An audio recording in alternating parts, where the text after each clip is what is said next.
There are only two things that you need to scale up your business: people and processes.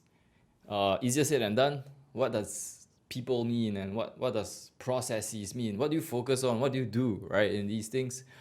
Today we're going to break that down, specifically for people, and specifically how to retain great people on our team. Because that was the experience that I went through myself. I started my business when I was 17 years old together with my co-founder, and we were just literally students trying to figure out how to grow a business. When we got our first few team members, we started like trying to manage them as best as we could, and we basically made a terrible mess. And I mean, that's something that is not unexpected. It was literally the first time we did that. It was the first time we managed people. We didn't know a lot of things, and we had to figure all these things out the hard way. And over the years, I've realized that management wasn't what I thought it was supposed to be. As a young student slash entrepreneur back then, I thought management was some professional field that needed like accreditation or certification before you could be a great manager. That's actually really far off from the truth.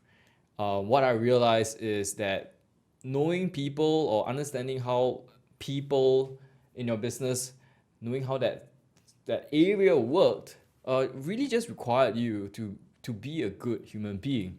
And we're going to break down the steps that are necessary for this. In this video, we're going to talk about one thing that really irks and troubles a lot of my coaching clients. And if you are an entrepreneur running a team, I'm sure it's something that is always on the back of our mind as well. And this is actually retention. Not retention of customers, but retention of employees. And that's something that, plagues entrepreneurs and business owners, because we always fear that our employees, especially the A-star players, would leave our team, and that's going to be a huge detrimental effect on the business.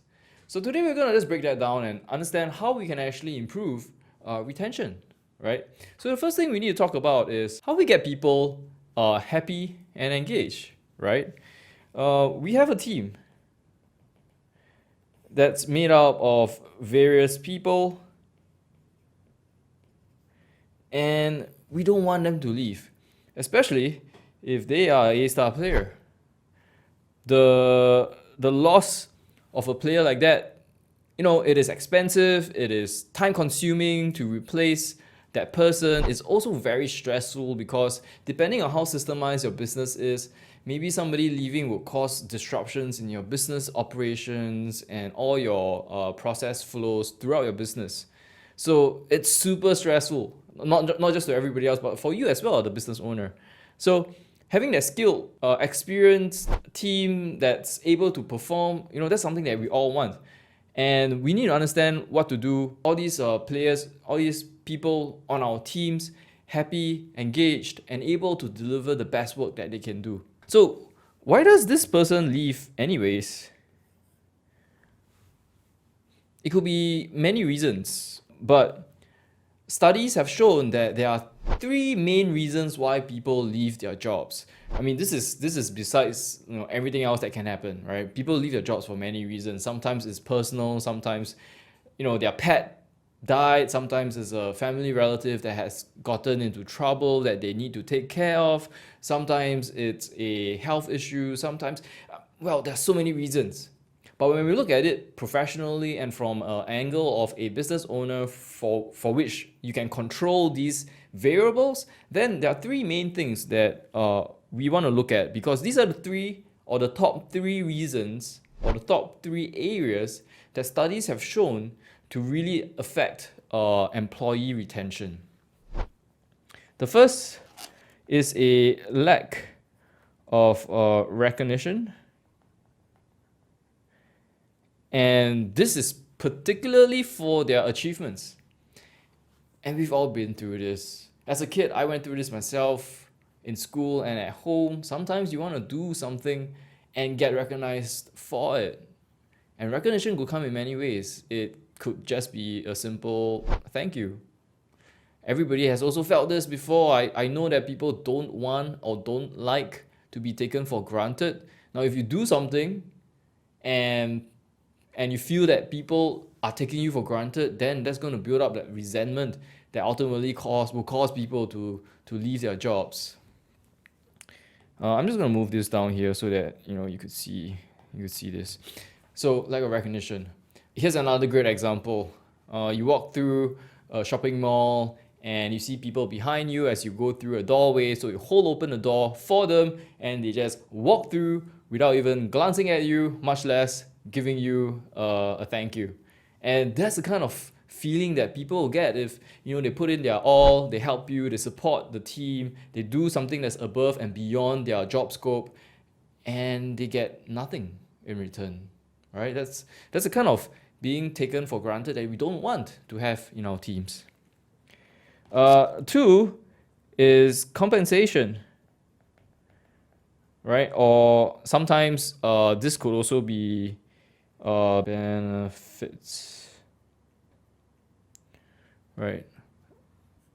Yeah, compensation or benefits. Now this is something that you can control as a business owner, of course, within the restrictions and constraints of your cash flow and whatever's reasonable at that point in time. I know a lot of employees compare job benefits and work benefits to top MNCs and businesses like Google and Uber and WeWork, and sometimes that's not possible. But there are other benefits that we can provide as business owners as well that can allow our team members to feel more appreciated or feel that there are benefits that are more useful than just like having a ping pong table or free food or lots of beverages in the company pantry, right? Honestly, those are just welfare items. We want to focus on the things that can really give benefits to our team members. And sometimes there's a lack of that. If there's a lack of that, like for example, if the team or the company doesn't really allow or doesn't really encourage or empower the employee to have their own free time to take care of family emergencies at home, whether it's a child having problems at school or a relative that needs urgent attention because of an illness, or just taking care of your kids because it's a school holiday or because they have some time off from school, right? All these things build up as well. And so if there are no benefits that allow your team members to perform, then it's going to cause people a lot of stress, and the stress will build up to resentment, will build up to a feeling that they don't want to stay in a company or they can't stay in a company anymore, and we don't want that. The third is growth and in that sense also development. And this is something that all great employees want. Sure, we have employees that come to work, all that they want is just stable job with stable income, and they can do that all their lives. That's absolutely fine as well. But if we have certain A-star players on our team that are ambitious, driven, and highly motivated, then I think it's fair to think that they're not gonna be happy where they are, and they're always gonna look for growth. And that growth and development opportunities, if they are unpresent in your business, then these people are gonna start to want to look for them elsewhere. And that's when they start looking at other job positions, other roles elsewhere that can give them these opportunities. And that's something that we've always got to be mindful of as business owners. This is a concept that I covered very heavily in my book, the Super Scaling book. It has the framework that I use to super scale my business, called the 5E scale engine. And in that 5E scale engine, the third principle is about empower. In empower, this is part of the principle. Knowing what drives our employees and knowing what really allows them to deliver their best work, that allows us to create a company culture of excellence in our companies, and also retain the people on our teams. So hopefully this gives you a great overview of why and how employee retention is so important. If you want more information for this, I've actually created a free training, and I'll link it down below so that you can actually go take a look, because I think this is a big part of running a team that can't be covered in just a few minutes. So I want you to go take a look at that training if this is something that applies to you and is something that you want to make sure that you're doing a better job of. And hopefully this helps you not just retain employees, but really allow you to deliver great performance throughout your team. Let me know what you think in the comments down below, if there are questions or if there's more things, or if there's something that resonates with you. I want to hear about it. Let me know in the comments down below. Don't forget to share this video with someone else as well, and more importantly, hit the subscribe button if you haven't, so you'll be notified of any new videos that I put out. Well, till then, take care, and I'll see you in the next video.